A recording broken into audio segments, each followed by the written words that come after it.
Shalom Bapak Ibu sekalian, selamat pagi. Puji Tuhan kita masih diberikan kesempatan oleh Tuhan untuk kita boleh bersama-sama beribadah. Kita patut mengucap syukur atas kebaikan Tuhan. Ibadah akan kita mulai, terlebih dahulu kita dengarkan panggilan ibadah yang terambil dari Mazmur 150 ayat 1. Haleluya, pujilah Allah di tempat kudusnya. Pujilah Dia dalam cakrawalanya yang kuat. Mari bersama-sama setiap kita mempersiapkan hati kita. Kita mengambil saat teduh di hadapan Tuhan.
Pertolongan kita datangnya dari Tuhan yang menciptakan langit dan bumi, serta segala isinya, dan tidak pernah meninggalkan hasil perbuatan tangannya. Turunlah atas kita kasih karunia dari Allah Bapa, Putra, dan Roh Kudus. Amin. Mari bersama kita angkat pujian penghormatan kita kepada Tuhan. Kita pujikan hormat bagi Allah Bapa.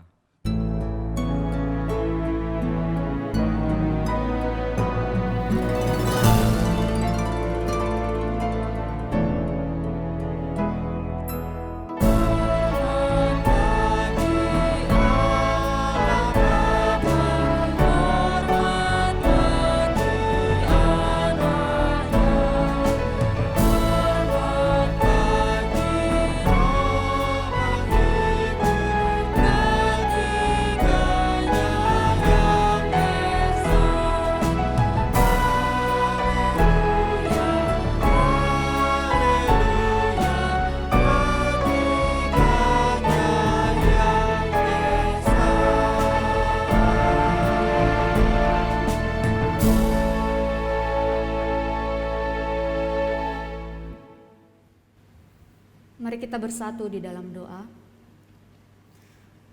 Sungguh kami mengucap syukur kepadamu Allah Bapa yang bertakhta dalam kerajaan surga. Kami bersyukur untuk pemeliharaan Tuhan yang begitu sempurna dalam setiap kehidupan kami. Kami bersyukur jikalau sepanjang 1 minggu lamanya Tuhan sudah menolong dalam kami boleh bekerja dan melakukan berbagai hal bersama dengan Tuhan. Tuhan, pada pagi hari ini kami mau datang di hadapan Tuhan, membawa hidup kami dengan penuh kesadaran. Kami penuh dengan dosa, kami sering menyakiti hati Tuhan di sepanjang minggu ini. Kami melalaikan firman-Mu, kami meninggalkan persekutuan dengan Engkau. Tuhan, dengan belas kasihan-Mu, biarlah Engkau mengampuni setiap kami, sehingga kami boleh datang di hadirat Tuhan pada pagi hari ini, untuk boleh menikmati persekutuan yang intim dengan Tuhan. Mari Bapa, Engkau yang hadir di tengah-tengah kami, Engkau yang menyertai ibadah kami dari awal hingga akhir, Engkau yang ada dalam hati dan pikiran kami, sehingga setiap kami boleh berkenan di hadapan Tuhan, dan ibadah kami bukan hanya sebuah rutinitas, tetapi benar-benar perjumpaan yang intim dengan Tuhan. Terima kasih Tuhan Yesus, terima kasih. Demi Kristus kami berdoa dan kami bersyukur. Amin. Jemaat dipersilakan duduk kembali.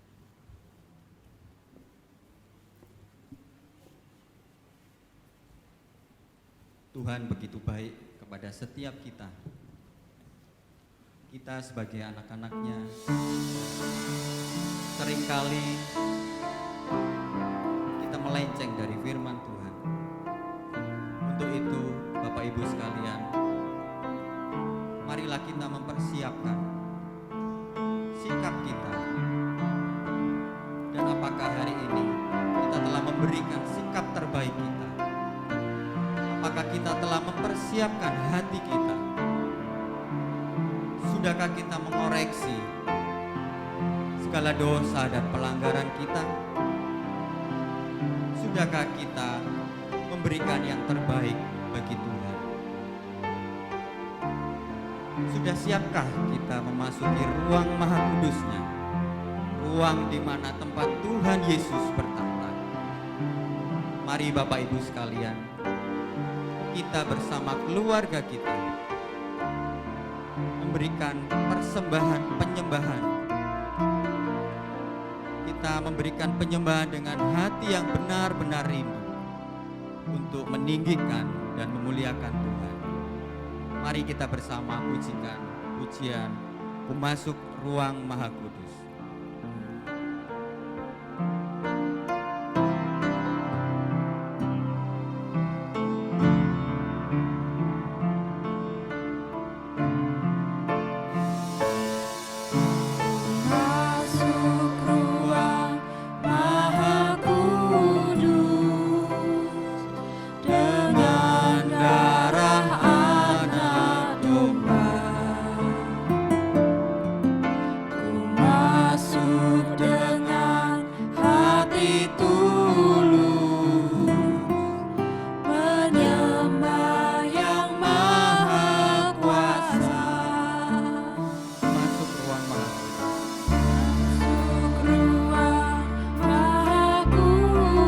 Darah anak domba, dengan darah anak domba, masuk dengan hati tulus Tuhan. Ku masuk dengan hati tulus. Kami mau menyembah-Mu. Menyembah yang Maha Bersama-sama kita Kuasa. katakan, Ku menyembah-Mu. Ku menyembah-Mu. Ku sembah-Mu. Ku sembah-Mu. Ku mau menyembah-Mu Tuhan. Ku menyembah. Kami mau menyembah-Mu. Ku sembah-Mu.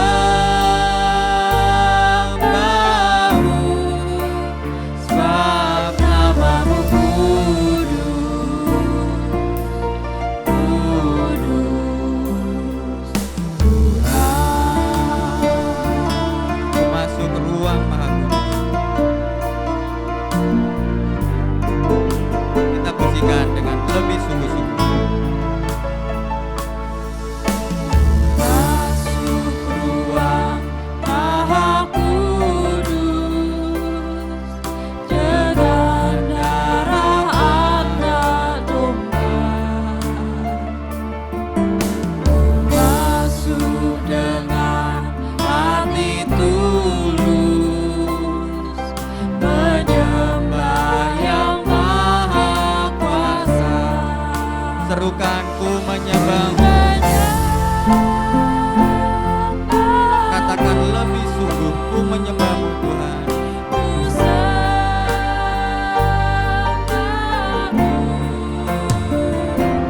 Ku menyembah-Mu.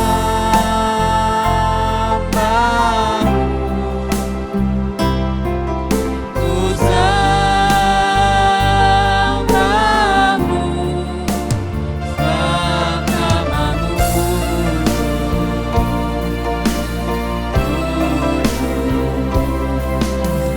Sebab nama-Mu kudus. Sebab nama-Mu kudus,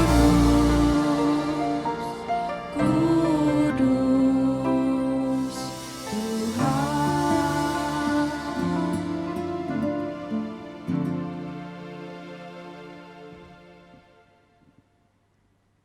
Tuhan, Tuhan yang kita sembah adalah Tuhan yang kudus. Mari Bapak Ibu, kini tiba saatnya kita bersama-sama akan mendengarkan pemberitaan firman Tuhan yang akan disampaikan oleh hambanya. Saudari Nesin dengan tema hidup bersama sebagai keluarga Allah. Mari kita siapkan hati, sikap dan pikiran kita untuk boleh fokus menerima firman Tuhan. Terlebih dahulu kita pujikan pujian Seperti Rusa, Rindu Sungaimu.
Merasakan bahwa kita kuat karena kita sehat?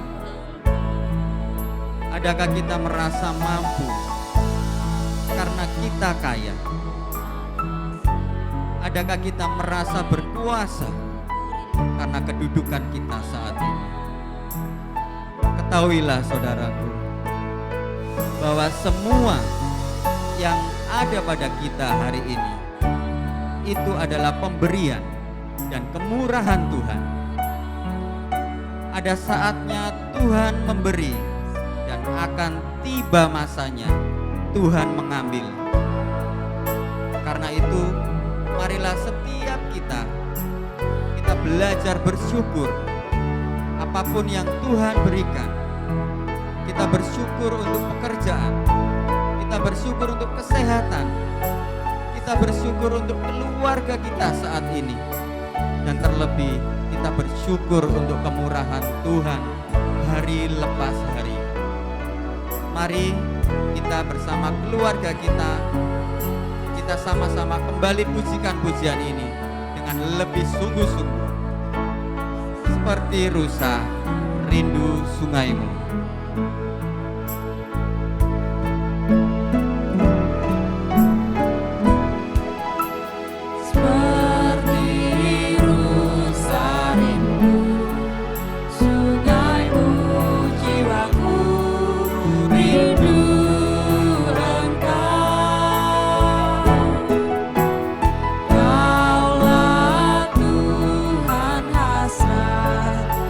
Hatiku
kita bersatu di dalam doa.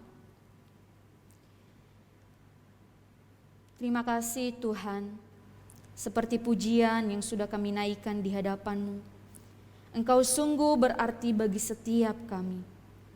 Biarlah pujian ini bukan hanya sebuah lirik yang keluar dari mulut bibir kami begitu saja, tetapi biarlah ini merupakan sebuah pengakuan yang benar-benar dari hati kami, bahwa sungguh Engkau adalah pribadi yang begitu berharga bagi setiap kami. Tuhan, sebentar lagi kami akan belajar bersama dengan firman-Mu. Mari Engkau yang hadir di tengah-tengah kami, Engkau yang hadir dalam hati dan pikiran kami.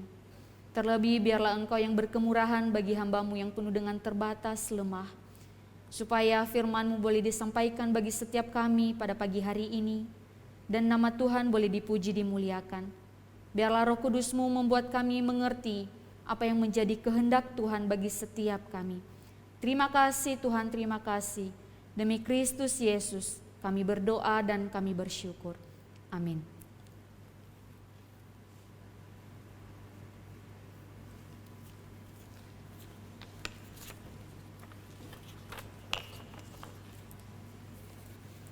Shalom Bapak Ibu kekasih Tuhan dimanapun Bapak Ibu berada.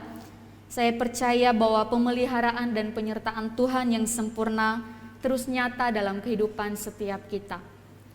Sekarang kita masih ibadah online, tetapi lagi-lagi saya percaya bahwa itu tidak mengurangi sukacita kita untuk boleh datang bersekutu bersama dengan Tuhan. Bapak Ibu Saudara, pada pagi hari ini kita akan merenungkan satu bagian firman Tuhan dengan tema hidup sebagai keluarga Allah. Kita akan membaca dari Filipi pasal yang kedua, ayat yang pertama sampai ayatnya yang ke-8. Bapak Ibu di rumah boleh membukanya dan saya akan membacakan untuk kita semua. Filipi pasal 2 ayat yang pertama sampai ayat yang ke-8.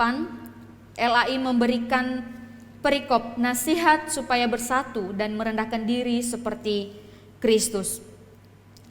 Jadi karena dalam Kristus ada nasihat, ada penghiburan kasih, ada persekutuan roh, ada kasih mesra dan belas kasihan. Karena itu sempurnakanlah sukacitaku dengan ini. Hendaklah kamu sehati sepikir dalam satu kasih, satu jiwa, satu tujuan. Dengan tidak mencari kepentingan sendiri atau puji-pujian yang sia-sia. Sebaliknya hendaklah dengan rendah hati, yang seorang menganggap yang lain lebih utama daripada dirinya sendiri. Dan janganlah tiap-tiap orang hanya memperhatikan kepentingannya sendiri, tetapi kepentingan orang lain juga.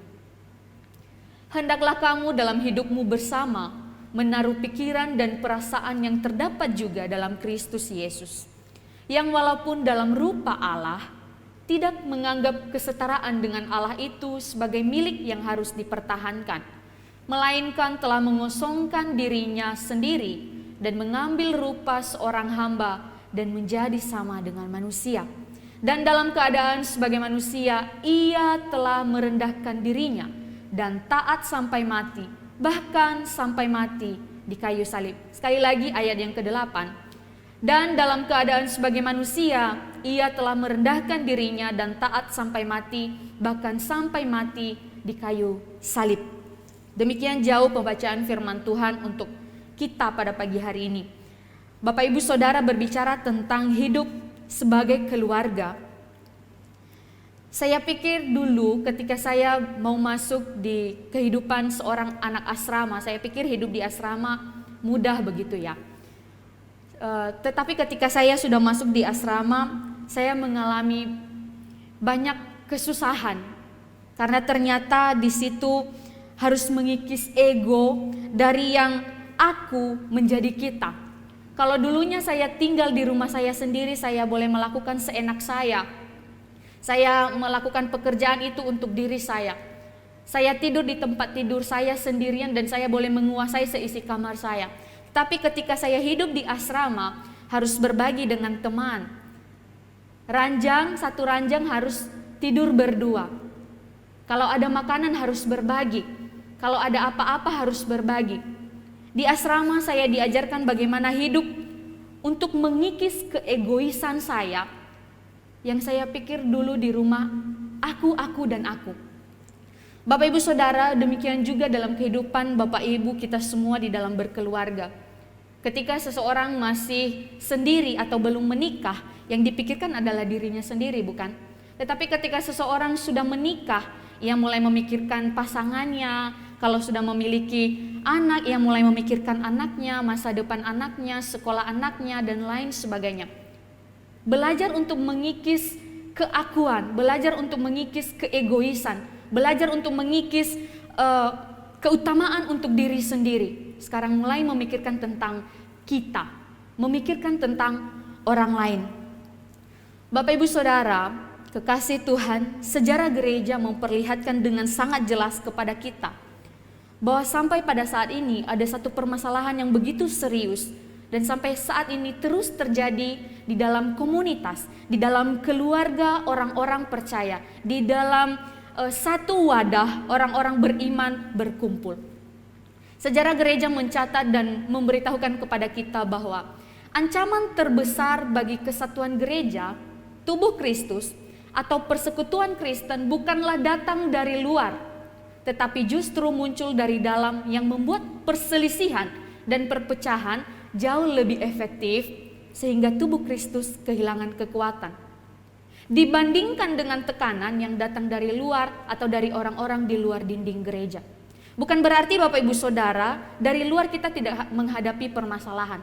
Tetapi maksudnya di dalam bagian ini, permasalahan yang ada di dalam lebih memberikan sebuah pengaruh yang besar. Mari kita mengingat bersama bagaimana ketika orang-orang Kristen di satu masa menghadapi permasalahan yang cukup serius. Ketika orang-orang beriman dianiaya karena mereka memegang teguh percaya mereka kepada Kristus. Mereka dianiaya, difitnah, tidak memperoleh kehidupan yang baik. Mereka menjadi tawanan dan lain sebagainya, disiksa dan dibawa di dalam keadaan yang tidak enak. Tetapi orang-orang yang menyiksa orang-orang Kristen pada saat itu menjadi kebingungan Bapak Ibu Saudara. Karena apa? Semakin ditekan, maka kekristenan semakin menyebar luas. Kekristenan semakin menjadi kuat. Orang-orang Kristen semakin mendekat kepada Tuhan. Orang-orang Kristen semakin mencari Tuhan dan berkata, aku mau berserah penuh kepadamu, apapun yang terjadi.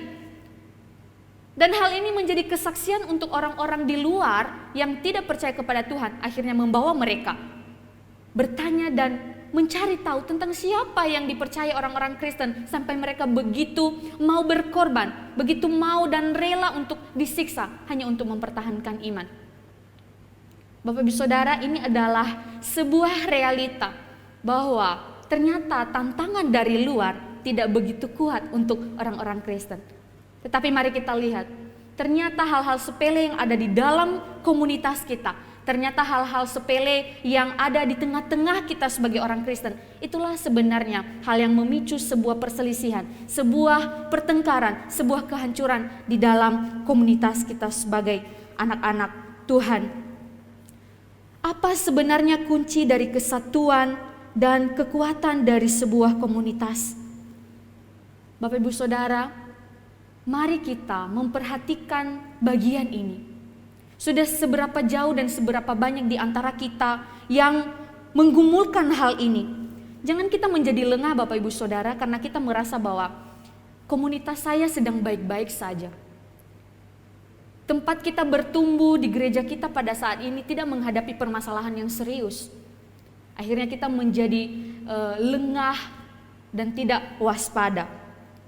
Bapak Ibu Saudara, kita suatu saat bisa jadi melewati masa-masa yang sulit berkaitan dengan hal ini. Sekali lagi, apa yang menjadi kunci dari kesatuan dan kekuatan dari sebuah komunitas? Hidup sebagai orang-orang percaya. Apakah tentang seorang pemimpin yang hebat? Apakah tentang manajemen di dalam gereja yang begitu tertata, sistematis, begitu rapi? Apakah pelayan-pelayan yang handal di dalam melayani Tuhan?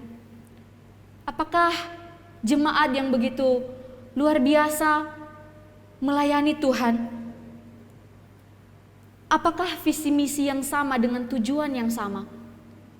Ataukah karena kita memiliki doktrin atau pandangan yang sama? Bapak Ibu Saudara, tidak ada yang salah dengan hal-hal yang saya sebutkan tadi.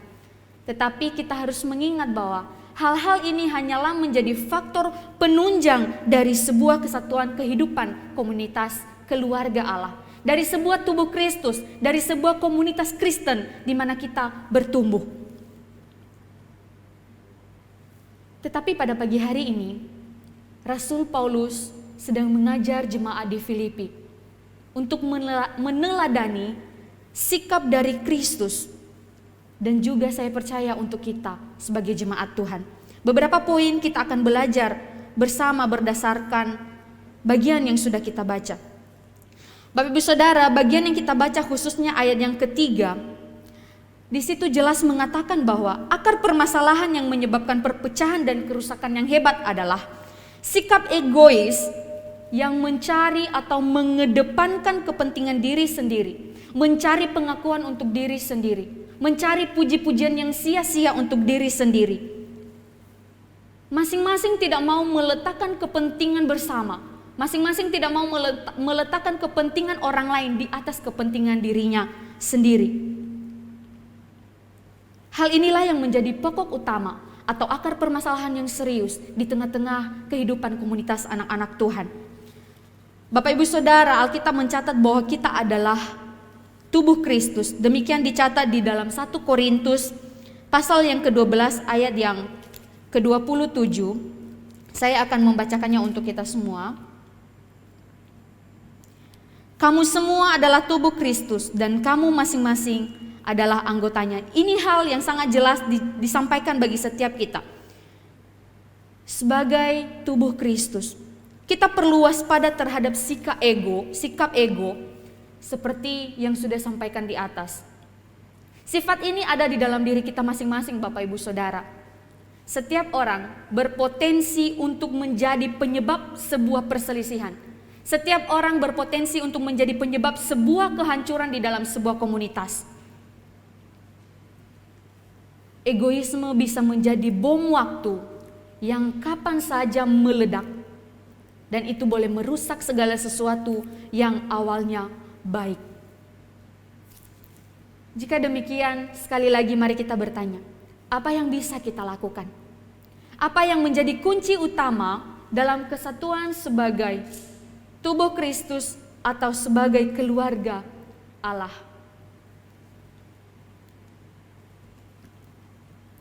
Di dalam ayat yang kelima, Rasul Paulus mengajarkan dengan sangat jelas dan seksama, yaitu kuncinya adalah menaruh pikiran dan perasaan seperti yang Kristus pikirkan. Menaruh pikiran dan perasaan Kristus di dalam pikiran dan perasaan kita, sehingga kita boleh sejalan dengan Dia, sehingga apa yang kita lakukan boleh sejalan dan berkenan kepada Dia.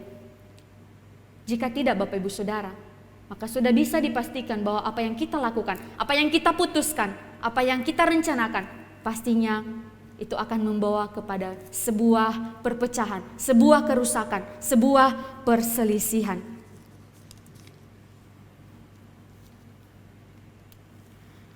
Kesatuan komunitas, tubuh Kristus, keluarga Allah, hanya bisa dipelihara dan tetap kuat apabila masing-masing bagian menaruh keteladanan dan sikap pikiran dan perasaan Kristus ke dalam jiwa masing-masing. Tadi saya sudah sebutkan ini, Bapak Ibu Saudara. Dan di luar ini bisa dipastikan bahwa komunitas kita hanya sebuah wadah untuk saling merusak, hanya sebuah tempat untuk saling menyakiti, dan yang lebih menyedihkan adalah hanya sebuah wadah untuk kita mendukakan hati Tuhan. Mengapa kita mendukakan hati Tuhan? Bukankah ini gerejanya? Tentu saja kita mendukakan hati Tuhan, Bapak Ibu Saudara, karena kita tidak menjadi saksi untuk orang-orang di luar sana, untuk orang-orang di luar dinding komunitas kita, untuk orang-orang di luar dinding gereja. Kita seperti ikan di dalam akuarium. Mereka melihat, mereka menyaksikan, dan mereka mengamati seluruh aspek hidup kita. Ada sebuah artikel yang saya baca dan sangat menegur saya. Orang Kristen yang mengatakan dirinya Kristen, sekalipun mungkin ia tidak rajin beribadah, tidak rajin membaca Alkitab atau berdoa, dia mungkin tidak memiliki doktrin yang tepat tentang kekristenan. Tetapi ketika ia mengaku sebagai orang Kristen, orang di luar sana yang bukan Kristen akan menuntut dia menjadi seorang Kristen untuk boleh menerapkan seperti apa yang dia yakini. Itulah kehidupan kita sebagai orang-orang Kristen. Kita dilihat dari segala sudut, dari segala segi. Mereka menyaksikan dan mengamati kita. Ada 3 poin yang mau kita belajar pada pagi hari ini, Bapak Ibu Saudara. Yang pertama adalah Rasul Paulus di dalam tulisannya kepada jemaat di Filipi mau mengajarkan bagaimana seharusnya kita menjadi orang-orang yang hidup sebagai keluarga Allah, yaitu mengutamakan orang lain dan mau mengesampingkan kepentingan diri sendiri. Mengutamakan orang lain dan mau mengesampingkan kepentingan diri sendiri. Di dalam ayatnya yang ketiga dan ayatnya yang keenam ditulis demikian. Dengan tidak mencari kepentingan sendiri atau puji-pujian yang sia-sia, sebaliknya hendaklah dengan rendah hati yang seorang menganggap yang lain lebih utama daripada dirinya sendiri. Menganggap yang lain lebih utama daripada dirinya sendiri. Dilanjutkan, yang walaupun dalam rupa Allah, maksudnya Kristus, ia tidak menganggap kesetaraan dengan Allah itu sebagai milik yang harus dipertahankannya. Bapak Ibu Saudara yang terkasih, pada zaman ini kita mungkin sering bertemu dengan orang-orang yang terus membicarakan tentang hak dirinya. Bukankah kecenderungan orang-orang zaman sekarang adalah lebih sering menceritakan dan mencari tahu tentang hak dirinya dibandingkan dengan kewajiban? Benar apa benar? Benar ya. Lebih sering menceritakan dan mencari tahu tentang hak dirinya daripada kewajiban dirinya. Tetapi mungkin akan terdengar aneh Bapak Ibu Saudara jika kita sebagai orang-orang Kristen berbicara tentang bagaimana caranya dan kita akan berusaha untuk mementingkan orang lain dan mengesampingkan kepentingan diri sendiri. Berbanding terbalik, bukan? Ya, berbanding terbalik. Dunia mengajarkan cari hakmu, cari keuntunganmu, utamakan dirimu. Tetapi Alkitab mengajarkan kesampingkan kepentingan dirimu dan utamakan orang lain. Sebenarnya Bapak Ibu Saudara, jemaat di Filipi adalah jemaat yang baik. Mereka adalah orang-orang Kristen yang bertumbuh. Mereka adalah orang-orang yang giat memberitakan Injil. Bahkan kalau misalnya Bapak Ibu Saudara boleh membuka di dalam pasalnya yang keempat, di situ Rasul Paulus menyinggung tentang jemaat di Filipi ini merupakan orang-orang yang rajin memberitakan Injil bersama dengan dia. Maksud saya adalah Rasul Paulus. Dan juga jemaat di Filipi adalah orang-orang yang menaruh perhatian kepada orang-orang yang melayani Tuhan. Bahkan Rasul Paulus sendiri merasakan perhatian yang begitu besar dari orang-orang di Filipi. Tetapi lebih daripada itu Bapak Ibu, ternyata Rasul Paulus menemukan bahwa di antara jemaat Filipi ini sekalipun mereka mengalami pertumbuhan yang baik, mereka adalah jemaat yang giat memberitakan firman, memberitakan Injil, tetapi Rasul Paulus menemukan bahwa di antara mereka mulai tumbuh benih perpecahan yang berakar dari sikap egoisme. Bermula dari kebanggaan untuk diri sendiri dan menjadikan mereka orang-orang yang mementingkan pribadi lepas pribadi. Masing-masing mulai memperlihatkan sikap untuk mempertahankan posisi, mempertahankan pendapat, mempertahankan kepentingan kelompok. Tentunya Rasul Paulus tidak tinggal diam ketika ia melihat dan mengetahui hal ini. Di dalam bagian ini Rasul Paulus mau mengajak dan mendorong orang-orang di Filipi, jemaat Tuhan di Filipi. Ayo teladani Kristus yang tidak keberatan untuk mementingkan dirimu. Teladani Kristus yang tidak keberatan untuk mengesampingkan hak dirinya dan mengutamakan kita sebagai kekasihnya. Rasul Paulus menyadari Bapak Ibu bahwa jika sikap egoisme ini dibiarkan begitu saja, bukan malah membaik, tetapi semakin lama membawa dampak kehancuran bagi jemaat di Filipi. Itulah mengapa Rasul Paulus memberikan sebuah ajakan, dorongan dan pengajaran yang tegas. Ia ingin supaya mereka yang memiliki sikap egoisme ini, mementingkan diri sendiri ini, menyadari bahwa mereka hanyalah milik Allah. Mereka bukan milik mereka sendiri. Mereka hidup bersama sebagai keluarga Allah. Jika kita melihat di dalam bagian ini juga, ada sebuah kalimat yang mengatakan tentang Di dalam Kristus, di dalam rupa Allah. Bukan dikatakan bahwa Kristus mempunyai rupa Allah atau di dalam bahasa aslinya morphen theon ekon. Bukan seperti demikian. Tetapi di dalam bagian ini ditulis bahwa di dalam rupa Allah. En morpei theo humarkon. Kalimat ini menyatakan tentang pribadi Kristus sebelum dia dilahirkan oleh anak darah Maria. Ini menunjukkan tentang pribadinya sebagai Allah. Tentunya sebagai Allah ia adalah pencipta, bukan ciptaan. Ia adalah pribadi yang memiliki kuasa untuk segala sesuatu yang ada. Sebagai pencipta, ia berhak untuk menerima dan mendapatkan penghormatan dari ciptaannya. Kita mengingat bagaimana ketika Adam dan Hawa memutuskan untuk melanggar perintah Allah. Mereka memposisikan diri setara dengan Tuhan. Adam dan Hawa bahkan bertindak dan berusaha menyamai Tuhan, menggeser posisi Allah sebagai fokus yang awalnya fokus dari diri mereka. Kini mereka mau menggeser Tuhan, sehingga yang menjadi fokus dalam diri mereka adalah diri mereka sendiri. Mereka mau menjadi Tuhan atas diri mereka. Sangat disayangkan, yang mulanya mereka memiliki hubungan yang begitu intim dengan Tuhan, hubungan yang begitu mesra dengan Allah. Tetapi karena mereka ingin menjadi Tuhan atas diri mereka untuk kepentingan diri sendiri, mau membedakan mana yang baik, mana yang jahat, mereka menggeser posisinya Tuhan. Di dalam keadaan ini Bapak Ibu Saudara, di dalam kasusnya Adam dan Hawa, Tuhan berhak melakukan apa saja. Tuhan berhak menghukum mereka, bahkan membinasakan mereka. Bukankah Dia Allah, Dia pemilik segalanya. Dia boleh membinasakan Adam dan Hawa. Tetapi realita yang disaksikan oleh Alkitab bagi setiap kita, kita melihat sampai kini, oleh karena begitu besar kasih Allah bagi dunia ini, ketika Yesus mau memberikan dirinya, Ia mau menganggap segala haknya sebagai suatu yang tidak harus dipertahankan.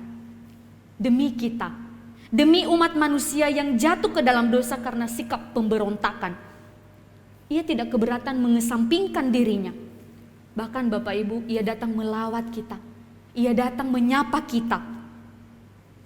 Bahkan yang lebih luar biasanya bahwa dikatakan, Ia mau datang ke dalam dunia dan tinggal bersama-sama dengan kita. Orang yang kotor, orang yang najis.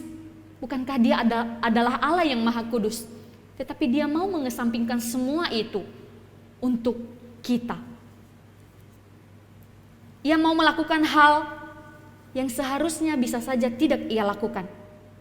Bapak Ibu Saudara, Rasul Paulus mau mengajak dan mendorong jemaat di Filipi. Ayo, ini loh teladan sikap yang sudah Kristus berikan untuk kamu.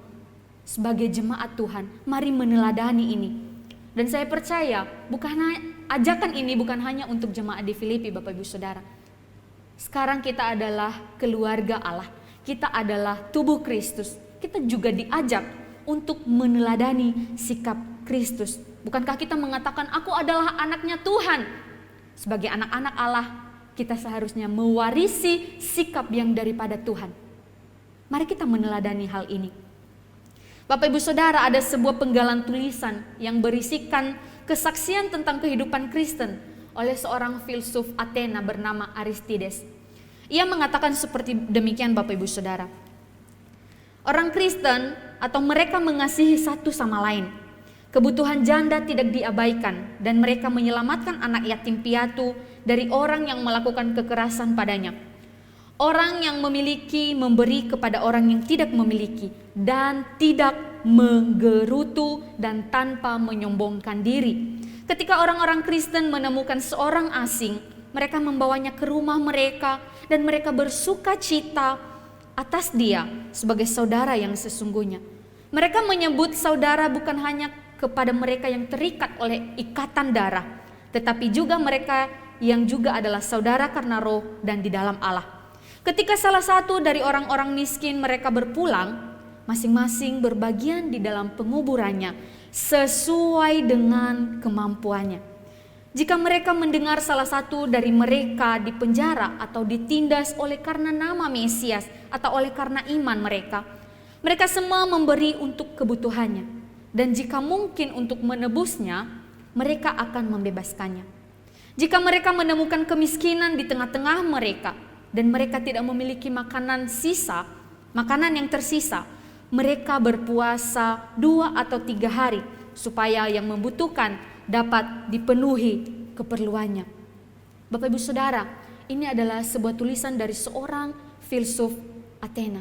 Dia bukan anak Tuhan. Dia bukan seorang yang percaya kepada Kristus.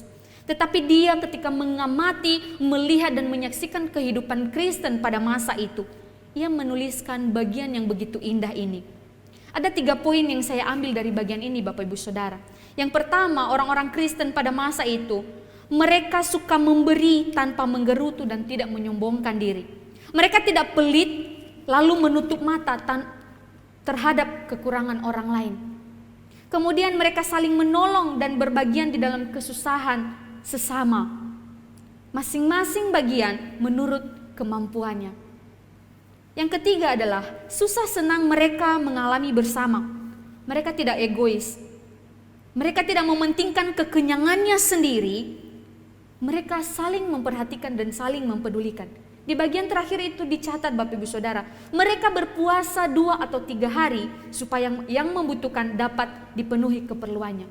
Jika mereka egois Bapak Ibu Saudara, mereka bisa saja makan apa yang ada pada mereka dan tidak usah mempedulikan orang lain. Toh juga orang lain tidak melihat kita di dalam rumah kita kok. Tetapi begitu luar biasanya kehidupan orang Kristen. Ini adalah kesaksian orang yang di luar dinding gereja, yang memperhatikan cara hidup anak-anak Tuhan.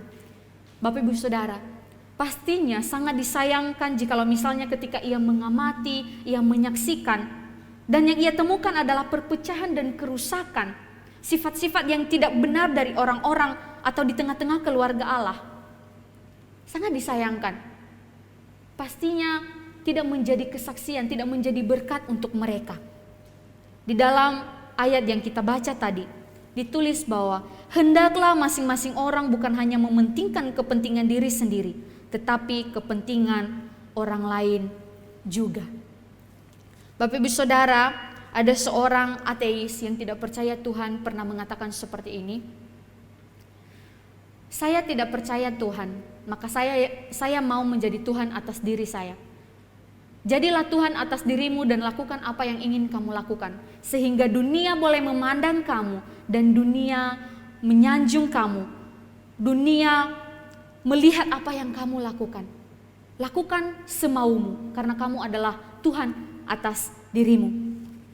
Tetapi Alkitab tidak mengajarkan seperti demikian Bapak Ibu Saudara. Orang-orang masa kini boleh melakukan banyak cara untuk menggapai apa yang ia inginkan. Tidak sedikit orang menginjak sesamanya untuk naik ke tangga demi mencapai apa yang ia inginkan. Tetapi berbeda dengan pengajaran Tuhan Yesus kepada kita. Berikan kepentingan itu, pentingkan orang lain dibandingkan dirimu. Utamakan orang lain dibandingkan dirimu.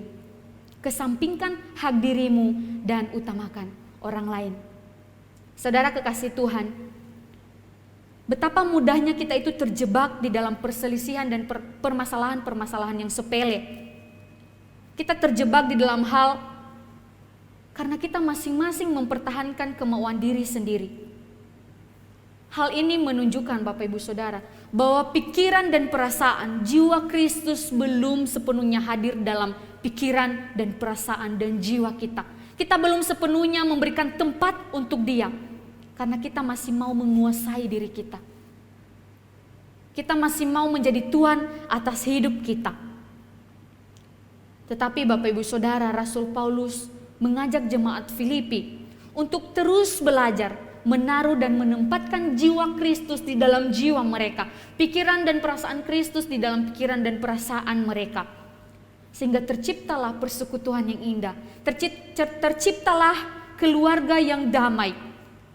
Terciptalah keluarga Allah yang kuat, saling menjadi berkat, saling menolong, saling menopang, bukan mengutamakan aku, dan aku. Bapak Ibu Saudara, mungkin kita terus bertanya, lalu perasaan dan sikap atau sifat seperti apa lagi yang ingin kita taruh di dalam diri kita dari teladan Kristus? Jika yang pertama tadi, mengutamakan orang lain dan mau mengesampingkan kepentingan diri sendiri. Yang kedua adalah sifat kerelaan untuk merendahkan diri. Di dalam Filipi pasal yang pertama pasal yang kedua ayat yang ke-7, melainkan ia telah mengosongkan dirinya sendiri dan mengambil rupa seorang hamba dan menjadi sama dengan manusia. Seberapa banyak kita yang ingin dan rela memberikan hak kita untuk orang lain? Bukankah setiap orang ingin dipuji dan disanjung? Kita senang bukan kalau dipuji? Kita senang kalau kita disanjung di dalam pekerjaan kita, di dalam apapun yang kita kerjakan. Rasul Paulus ketika ia mengamati, ia melihat dan menemukan adanya kecenderungan di dalam jemaat Filipi untuk mencari pujian bagi diri sendiri. Menganggap diri lebih utama dibandingkan dengan hal yang lain. Rasul Paulus membandingkan hal ini dengan teladan sifat Kristus yang ia berikan, dan ternyata sangat berbanding terbalik. Kristus mau mengosongkan dirinya, mau mengambil rupa seorang hamba dan menjadi sama dengan manusia. Ia mau mengesampingkan hak dan kemuliaannya itu untuk kita. Pengosongan diri berarti menanggalkan diri dan turun sampai ke tingkat di mana ia dianggap tidak memiliki apa-apa. Suatu tingkat di mana ia dianggap sepi oleh orang lain. Dan ini adalah realita, kenyataan yang Alkitab berikan kesaksian bagi setiap kita. Bapak Ibu Saudara, sebuah realita yang kita terima bahwa Tuhan Yesus mengosongkan dirinya ketika ia mau menanggung dosa kita, ketika ia memikul salib ke bukit Golgota. Ketika ia dipukul, disalibkan, dihina, dicaci maki. Tidak ada seorang pun yang mengerti dan mengenal dengan sungguh dan dengan benar siapa dia sebenarnya. Ia tampil dengan kesederhanaan. Secara lahiriah, ia adalah seorang yang biasa saja. Tidak ada sesuatu hal yang dapat dibanggakan dari dia. Tidak ada sesuatu hal yang menjadi alasan seseorang memuji dan menyanjungnya. Bahkan orang-orang mengenal bahwa ia adalah berasal dari keluarga yang sederhana. Mereka mengenal dan mengerti bapaknya adalah seorang tukang kayu.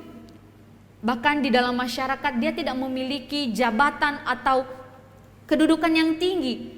Mereka hanyalah masyarakat yang biasa. Pada dasarnya ia adalah seorang yang biasa-biasa saja, tidak memiliki suatu keistimewaan. Tetapi Bapak Ibu Saudara, Alkitab memberikan sebuah catatan yang sangat luar biasa. Mari membuka di dalam Kolose pasal yang pertama ayat yang ke-19. Intinya di situ mengatakan bahwa seluruh kepenuhan Allah berkenan diam di dalam Dia. Dikatakan bahwa seluruh kepenuhan Allah, bukan sebagian. Di dalam diri Yesus terlihat yang terlihat biasa saja itu berdiam kemahakuasaan, kemahasucian Allah. Berdiam seluruh sifat dan atribut Allah.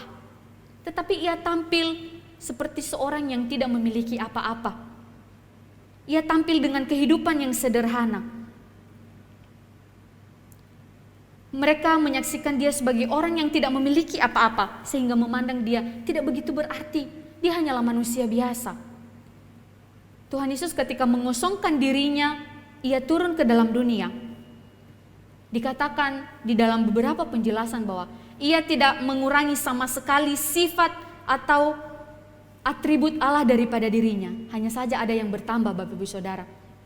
Ada yang bertambah, sesuatu hal yang baru dari dirinya di dalam wujud manusia. Yang awalnya dia adalah Allah yang bebas, sekarang dia masuk di dalam wujud manusia yang terbatas. Dia adalah Allah yang kaya, sekarang dia di tengah-tengah kita, diam di tengah-tengah kita, menjadi pribadi yang biasa saja, tidak memiliki apa-apa yang dapat disanjung. Dia hidup sederhana. Kita bisa melihat tindakan dan sikap Tuhan Yesus yang ia berikan merupakan sebuah keteladanan, sebuah tindakan yang merendahkan diri, bukan meninggikan. Tetapi kita sering sebagai anak-anak Tuhan, kita sering mencari untuk meninggikan diri daripada merendahkan diri, bukan? Tuhan Yesus memberi dengan kasih-Nya, bukan mengambil. Kita sering mengambil daripada memberi. Terbukti dengan sangat jelas bahwa Tuhan melakukan semuanya itu dengan kerelaan dan bukan dengan paksaan. Semuanya adalah inisiatif Allah, bukan karena kita yang mendorong Dia, tetapi karena kasihnya kepada kita, ia mau melakukan semuanya itu. Sebagai jemaat, sebagai keluarga, sebagai anak-anak Allah, mari meneladani Kristus yang mau merendahkan dirinya, mengutamakan yang lain, dan mengesampingkan keegoisan diri masing-masing. Bapak Ibu Saudara, ada sebuah kisah seorang bapak tua, pemilik sebuah perusahaan. Suatu hari ia datang ke kantornya dengan gaya yang biasa saja, tidak seperti bos-bos pada umumnya yang memakai jas ya, membawa kendaraan mewah begitu, memakai jam tangan yang mewah mungkin atau lain sebagainya, berdasi mungkin. Ia hanya mengenakan pakaian yang biasa saja Bapak Ibu Saudara. Ketika dia sampai di kantornya, ia melihat begitu banyak orang yang lalu lalang, dan si bapak tua ini menebar senyum menyapa karyawan-karyawan yang ada di sana, yang bekerja di perusahaannya. Tetapi sangat disayangkan, karyawan-karyawan yang bekerja di sana tidak mempedulikan dia. Bahkan ketika dia masuk di dalam sebuah lift Bapak Ibu Saudara, karyawan yang sudah masuk duluan menyuruhnya untuk keluar dan menyuruhnya untuk naik tangga saja. Bapak tua, ngapain naik lift? Ini untuk orang-orang berkelas, begitu ya. Lalu si bapak ini hanya diam dan keluar dari lift itu. Seorang tukang-tukang bersih melihat bapak tua ini, lalu dia kaget ketika yang ia saksikan adalah pemilik dari perusahaan di mana ia bekerja. Ia lalu menyapanya dengan berteriak karena jarak mereka agak jauh. "Bos, ngapain kesini?" Lalu karyawan tadi yang menghina dia, menganggap dia seorang pengemis, mau mengusir dia, dan mengatakan ini adalah tempat orang-orang berkelas. Kagetnya bukan main. Ini adalah bos? Benarkah dia bos di perusahaan ini? Tidak mungkin, gitu ya, tidak mungkin. Si bapak tua ini hanya tersenyum, lalu mengatakan kepada si tukang bersih tadi, "Lanjutkan pekerjaan." Bapak Ibu Saudara, si bos ini bisa saja memecat orang-orang yang menghina dia tadi. Si bos ini bisa saja memecat karyawan-karyawan yang sombong, yang memandang dia rendah. Bukankah dia seorang pemilik dari perusahaan itu? Begitu ya. Tetapi bapak itu tidak melakukannya. Bapak Ibu Saudara, ini adalah gambaran kehidupan kekristenan. Dunia boleh saja menganggap kita tidak memiliki nilai apa-apa. Dunia boleh saja menganggap kita sebagai seorang yang tidak memiliki harga. Tidak ada sesuatu hal yang istimewa karena kita tampil dengan sederhana, mungkin kita tampil dengan biasa saja sebagai orang Kristen. Tetapi yang lebih utama adalah pengakuan dari Tuhan Yesus sendiri. Bukankah lebih berbahagia ketika dia mengatakan bahwa kelakuanmu, pekerjaanmu, tindakanmu berkenan di hadapanku. Apakah gunanya pengakuan dari dunia? Apakah gunanya pengakuan dari manusia jika itu tidak diperkenankan oleh Allah? Mari meneladani Kristus Bapak Ibu Saudara. Ia mau mementingkan kepentingan orang lain, mementingkan kepentingan diri kita sendiri, dan mengesampingkan haknya. Ia mau merendahkan dirinya untuk setiap kita. Seharusnya kita belajar melakukan hal itu. Yang ketiga adalah sifat untuk bersedia melayani orang lain, serta kerelaan untuk berkorban. Lagi-lagi adalah teladan Kristus yang sangat luar biasa. Sifat keteladanan, kesediaan melayani orang lain, serta kerelaan untuk mau berkorban. Kekasih Tuhan, definisi dunia tentang dilayani dan melayani sangatlah berbeda dengan apa yang diajarkan oleh Alkitab. Bagi dunia, orang yang dilayani adalah seorang tuan, seorang yang terhormat daripada orang yang melayani. Yang dilayani adalah seorang yang lebih tinggi dan pelayan lebih rendah. Atau juga ada yang sangat familiar untuk kita adalah pembeli adalah raja, pembeli adalah tuan atau bos. Sehingga pada akhirnya boleh bersikap bertindak semaunya sendiri, boleh bersikap dan bertindak seenaknya sendiri. Tetapi berbeda dengan apa yang diajarkan oleh Alkitab. Rasul Paulus melihat sebuah sikap atau mental bossy dalam jemaat Filipi, ya. Dan yang sangat lebih celakanya Bapak Ibu Saudara, dicatat bahwa hal ini atau sifat ini hadir dan dalam pribadi orang-orang yang penting. Di dalam Filipi pasal yang keempat ayat yang kedua, di situ dicatat bahwa Ewodia kunasehati dan Sintihe kunasehati, supaya sehati sepikir di dalam Tuhan. Supaya mereka sehati sepikir di dalam Tuhan. Mengapa Rasul Paulus menulis bagian ini? Karena ia mengerti dan paham bahwa ternyata kedua orang ini tidak memiliki pemikiran dan perasaan yang sama, yang sejalan dengan apa yang Tuhan kehendaki. Mereka memiliki kepentingan masing-masing untuk dipertahankan. Padahal mereka adalah orang-orang yang membawa dampak besar bagi jemaat. Mereka adalah orang-orang yang rajin memberitakan Injil. Tetapi sangat disayangkan mereka memiliki sikap yang seperti demikian. Rasul Paulus mengajak jemaat Filipi untuk melihat pribadi Kristus. Lagi-lagi tentang pribadi Kristus yang begitu penuh kasih, mau dan rela mengesampingkan kepentingan dirinya sendiri. Ia yang maha tinggi, mau merendahkan diri. Ia yang terhormat, berkuasa dan bertakhta, mau mengambil rupa seorang hamba dan tampil seperti seorang yang biasa saja, seperti seorang yang tidak memiliki apa-apa. Bapak Ibu Saudara, hamba artinya hidup yang hanya untuk melayani kepentingan orang lain, hidup yang mengutamakan orang lain. Jika kita melihat kehidupan hamba di masa PL, maka yang berkuasa atas kehidupan seorang hamba adalah tuannya. Ini adalah sebuah status yang sangat rendah. Dan untuk kita, dengan penuh kasih, Tuhan Yesus mau mengambil rupa itu. Ia merendahkan diri. Dikatakan bahwa merendahkan diri adalah sama dengan sebuah kelemahan yang menimbulkan rasa malu. Tidak berdaya atau tidak memiliki kemampuan apa-apa untuk melawan, untuk memberontak. Sama halnya yang saya ceritakan tadi tentang kehidupan seorang hamba di dalam PL. Tidak ada kuasa untuk melawan tuannya. Tidak ada kekuatan untuk memberontak kepada tuannya. Karena apa? Tuannya berhak atas dirinya. Ia harus mementingkan kepentingan tuannya. Itu adalah seorang hamba. Tuhan Yesus mau mengambil jalan ini, saudara. Bukankah seharusnya sebagai jemaat Tuhan, sebagai keluarga Allah, kita mesti meneladani dan memiliki jiwa seperti yang ia miliki. Kita semestinya memiliki perasaan dan pikiran seperti yang ia miliki. Karena itu, mari melakukan hal ini. Ketika kita mau melayani satu dengan yang lain, ketika kita mau mengutamakan satu dengan yang lain, mau berkorban untuk satu dengan yang lain, bukan berarti derajat kita menjadi turun, Bapak Ibu Saudara, atau status kita menjadi rendah. Tidak.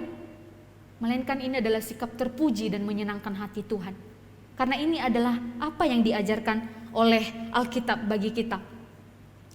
Saudara, kesatuan dan kerukunan, kekuatan di dalam tubuh Kristus, di dalam kita sebagai gereja Tuhan akan cepat runtuh dan hancur jika masing-masing bagian mempertahankan bagiannya, mempertahankan kepentingannya masing-masing. Sama halnya dengan tubuh kita, Bapak Ibu Saudara. Masing-masing harus saling topang, bukan? Masing-masing harus saling menolong. Masing-masing harus saling mendukung dan bekerja sama. Jika tidak, maka mungkin salah satu bagian tidak berfungsi dengan baik. Sekalipun mungkin mata atau misalnya kaki ingin berjalan, tetapi kalau misalnya otak memerintahkan enggak, saya enggak mau berjalan, maka kaki mungkin tidak akan berjalan. Semuanya butuh kerjasama. Kita semua adalah bagian dari tubuh Kristus. Kita memiliki fungsinya masing-masing. Tidak mudah untuk menyatukan bagian masing-masing. Tetapi di dalam Kristus kita menjadi satu, Bapak Ibu Saudara. Dan saya percaya bahwa Roh Kudus akan memampukan kita untuk mengambil bagian kita masing-masing. Hanya saja ketika kita menyadari kita mulai memiliki sifat keegoisan pribadi, sifat ingin mengutamakan diri sendiri. Mari minta Tuhan untuk kita boleh dari hari ke hari mengikis hal itu, mengikis keegoisan diri sendiri, mengikis keegoisan aku.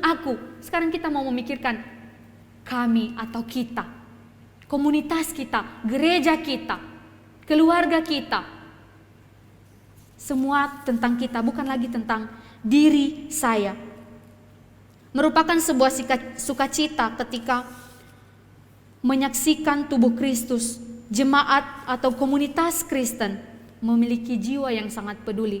Bapak Ibu Saudara, sungguh sangat luar biasa ketika melihat jemaat kita di tempat ini begitu sangat luar biasa memiliki kerinduan untuk memperhatikan satu dengan yang lain. memiliki kerinduan untuk mempedulikan satu dengan yang lain. Tetapi hal ini janganlah menjadi kendor Bapak Ibu Saudara, melainkan dari hari ke hari kita semakin belajar untuk melakukan yang terbaik. Sekali lagi ketika kita mau mementingkan orang lain, mau mempedulikan orang lain, tidak serta-merta menjatuhkan harga diri kita, menjatuhkan status kita, menjatuhkan derajat kita. Tidak.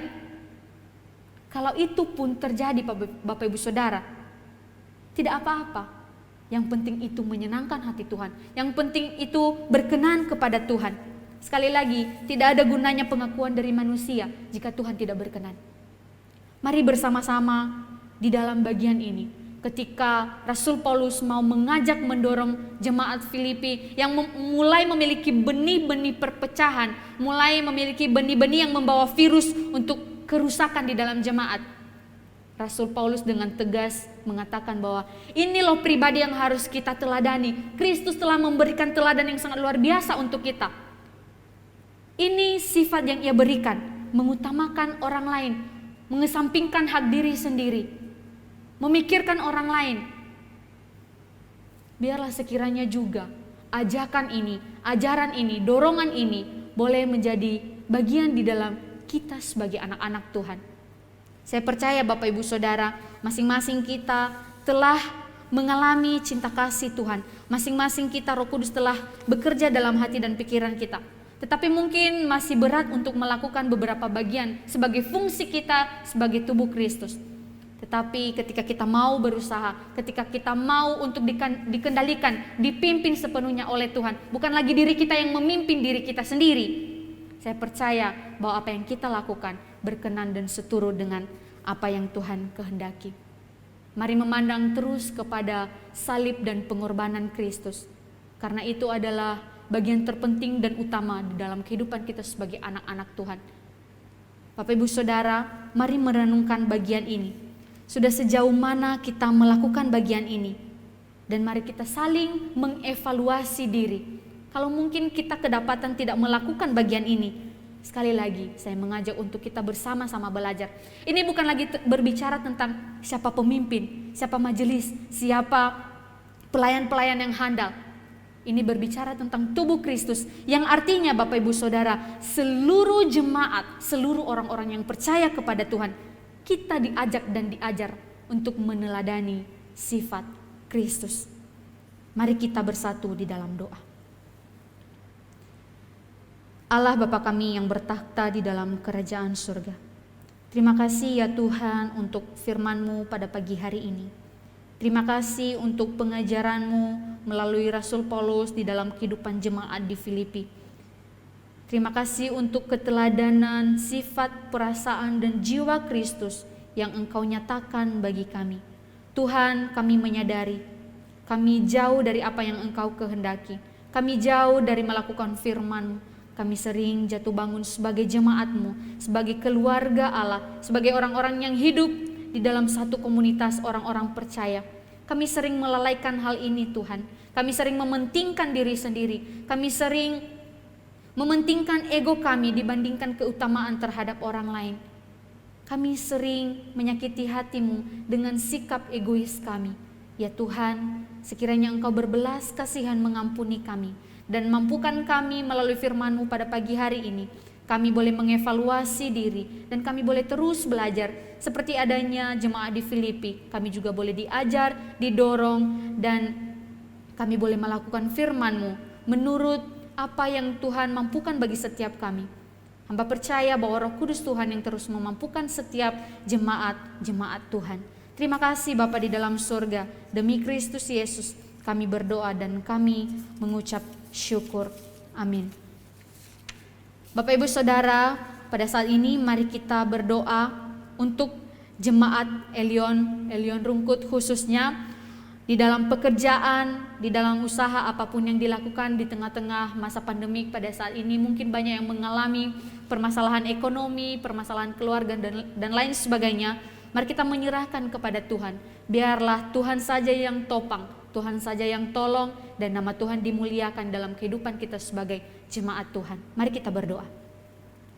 Allah Bapa kami yang bertakhta di dalam kerajaan surga, pada kesempatan yang indah ini ya Tuhan, Hamba-Mu berdoa untuk seluruh jemaat Tuhan di Elion, secara khususnya jemaat Tuhan di Elion Rungkut, menyerahkan mereka di dalam tangan pengasihan-Mu, dalam mereka bekerja, dalam usaha mereka, di dalam pekerjaan apapun yang dilakukan, dalam keluarga mereka.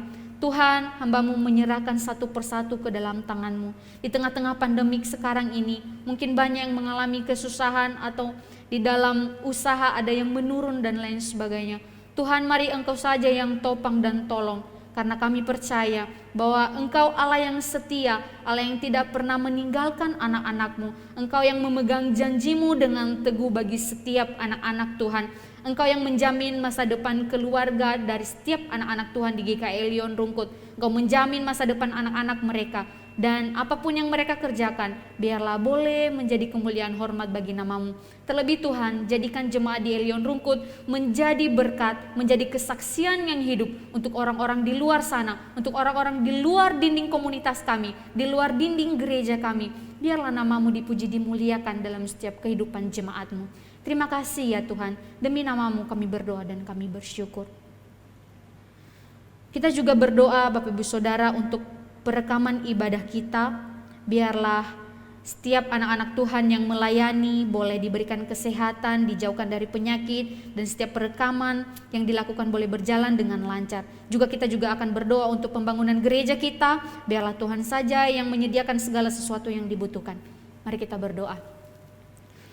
Tuhan Allah Bapa kami yang bertakhta dalam kerajaan surga, sampai pada saat ini ya Tuhan, ibadah kami di GKI Elion Rungkut masih di dalam online, dan setiap perekaman-perekaman ibadah yang dilaksanakan, begitu banyak anak-anak Tuhan yang mengambil bagian di dalamnya. Hamba-Mu menyerahkan mereka satu persatu ke dalam tangan Tuhan. Biarlah Engkau saja yang menutup bungkus dengan kuasa darah-Mu. Engkau yang memberikan hati yang penuh sukacita untuk mau melayani Tuhan. Engkau saja yang menolong, Engkau menjauhkan dari segala jenis penyakit. Biarlah mereka boleh melayani Tuhan dengan sungguh-sungguh dan penuh dengan tanggung jawab. Bahkan perekaman juga boleh berjalan dengan lancar dan nama Tuhan dipuji, dimuliakan. Juga Tuhan membawa ke dalam tangan-Mu pembangunan di gereja kami, renovasi-renovasi yang ada, kami terbatas, tetapi biarlah Engkau saja yang membuka jalan. Apapun yang dibutuhkan kami percaya Engkau yang menyediakan, karena Engkau yang bertakhta dalam segala sesuatu. Tidak ada yang berkekurangan di dalam Engkau ya Tuhan, karena Engkau menjamin setiap hidup kami. Bapa yang baik, kami juga tidak lupa menyerahkan ke dalam tangan-Mu bangsa dan negara kami. Di tengah-tengah masa pandemik saat ini, biarlah Tuhan saja yang terus bekerja dalam setiap kehidupan masyarakat di Indonesia, terlebih untuk kehidupan para pemimpin negara kami. Berikan mereka hikmat bijaksana untuk boleh membawa negara kami menjadi lebih baik lagi ke depan.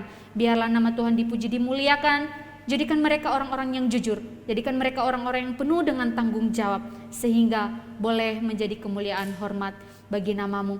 Tuhan, di tengah-tengah kondisi yang mungkin tidak kondusif juga pada saat ini, peperangan yang terjadi, bencana-bencana yang terjadi juga, kami menyerahkan semuanya ke dalam tangan-Mu. Tidak ada sesuatu hal yang kebetulan Tuhan, kami percaya. Tetapi kami juga percaya bahwa Engkau turut bekerja, Engkau yang ada di tengah-tengah setiap keadaan dan kondisi yang terjadi pada saat ini. Jangan biarkan kami menjadi takut, jangan biarkan kami menjadi hilang pengharapan. Biarlah Engkau saja yang menjadi pengharapan bagi setiap kami, sehingga kami boleh memiliki keberanian di tengah-tengah masa-masa sulit. Kami boleh terus menyaksikan Engkau dalam hidup kami. Terima kasih ya Tuhan, demi nama-Mu kami telah berdoa dan kami bersyukur. Amin.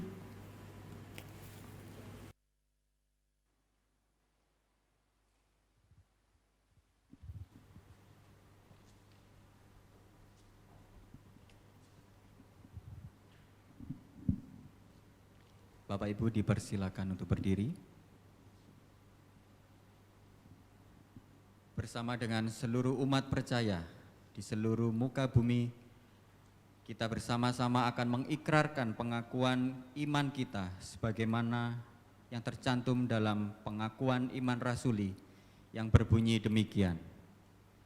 Aku percaya kepada Allah, Bapa yang Maha Kuasa, Khalik langit dan bumi, dan kepada Yesus Kristus, anaknya yang tunggal Tuhan kita, yang dikandung dari Roh Kudus, lahir dari anak darah Maria, yang menderita sengsara di bawah pemerintahan Pontius Pilatus, disalibkan, mati dan dikuburkan, turun ke dalam kerajaan maut. Pada hari yang ketiga, bangkit pula dari antara orang mati, naik ke sorga, duduk di sebelah kanan Allah, Bapa yang Maha Kuasa. Dan dari sana ia akan datang untuk menghakimi orang yang hidup dan yang mati.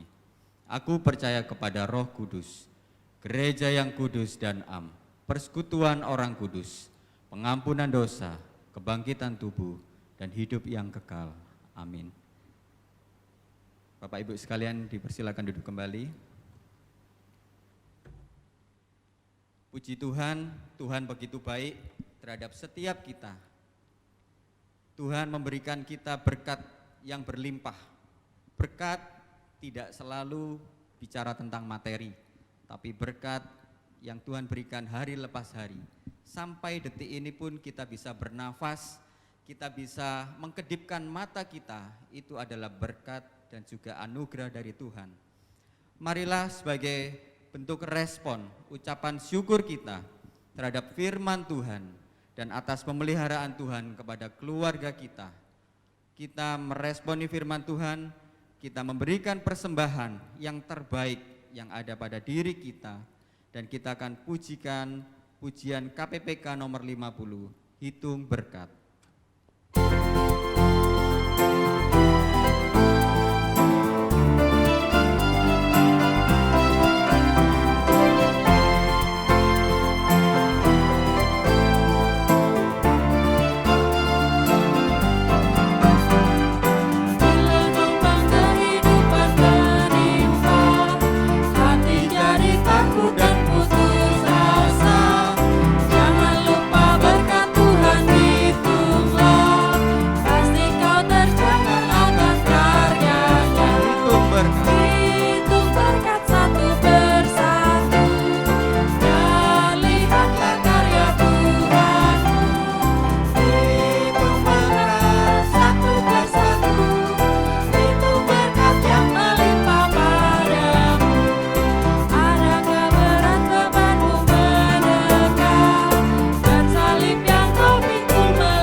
Boleh belajar menghitung berkat dan menjadi berkat.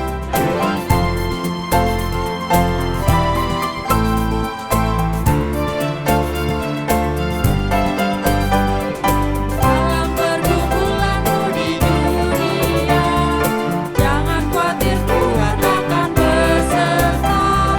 Dia mengirim malaikatnya menjaga, membimbing, menghiburmu sampai sorga. Hitung berkat satu persatu, dan lihatlah karya Tuhanmu.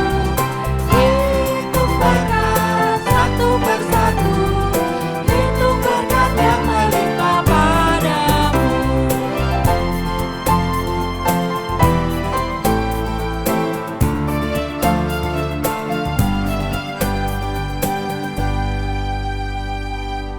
Mari kita tundukkan kepala, kita berdoa. Bapa yang baik, Bapa yang kami sembah dalam nama Tuhan Yesus Kristus, kami bersyukur Tuhan, jikalau Tuhan memelihara kami beserta keluarga kami. Tuhan memampukan kami untuk melewati hari demi hari. Semua itu karena kemurahan Tuhan. Tuhan Yesus, pada pagi hari ini kami bersama-sama telah memberikan persembahan kami, persembahan yang terbaik dari diri kami. Kiranya melalui persembahan ini, hati kami boleh semakin diingatkan Tuhan bahwa memberi persembahan bukan perkara besar atau kecilnya, tapi bagaimana motivasi kami dalam memberikan persembahan kepadamu. Kiranya persembahan yang terkumpul ini boleh Tuhan pakai, dan juga kiranya pengurus yang mengelola persembahan ini boleh Tuhan berkati Tuhan berikan hikmat kepada mereka agar persembahan ini boleh dikelola dengan rasa takut akan Tuhan dan boleh memperluas kerajaan Tuhan di muka bumi ini. Terima kasih Tuhan Yesus, di dalam nama Tuhan Yesus Kristus, Tuhan dan Juru Selamat kami yang hidup, kami berdoa dan kami bersyukur. Amin. Jemaat dipersilakan berdiri. Kita akan mengakhiri ibadah kita pada pagi hari ini. Kita akan tutup dengan doksologi dan doa berkat akan disampaikan oleh hambanya.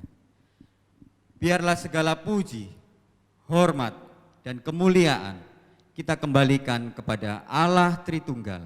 Doksologi.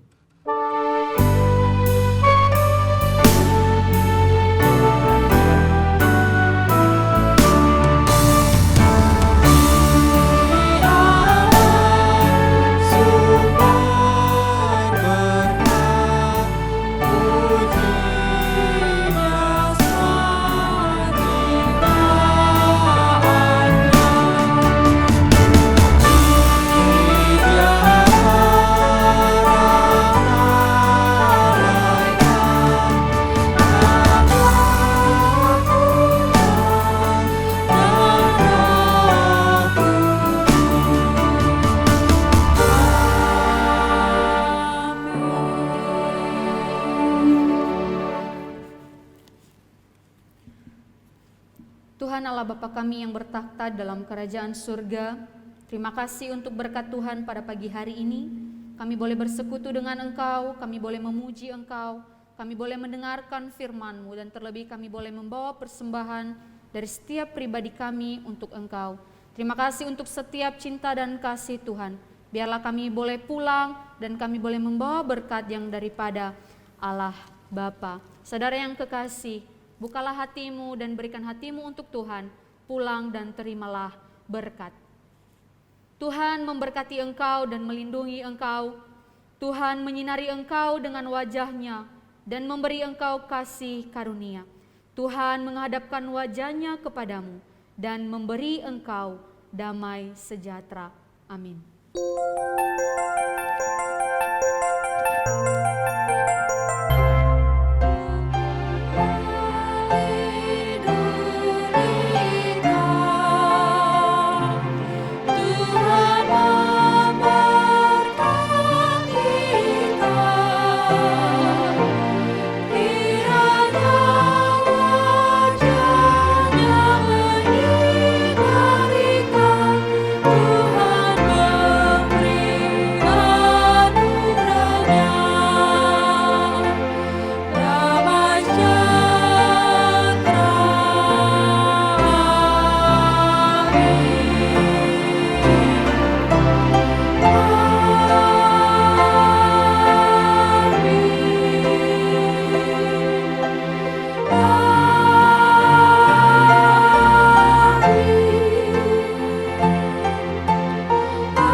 Jemaat dipersilahkan duduk kembali. Selamat hari Minggu, Tuhan Yesus memberkati saat teduh.